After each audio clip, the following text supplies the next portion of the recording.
You ask Tiger to solve. This deals with linear equations with one unknown.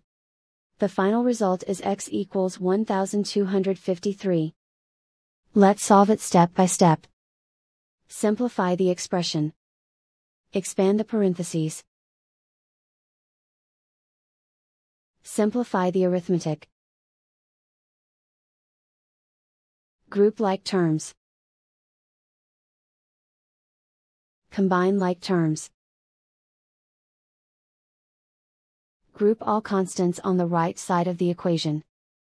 Subtract 12,850 from both sides. Simplify the arithmetic.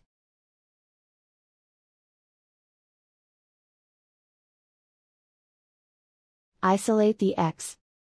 Divide both sides by 125. Simplify the fraction. Find the greatest common factor of the numerator and denominator. Factor out and cancel the greatest common factor.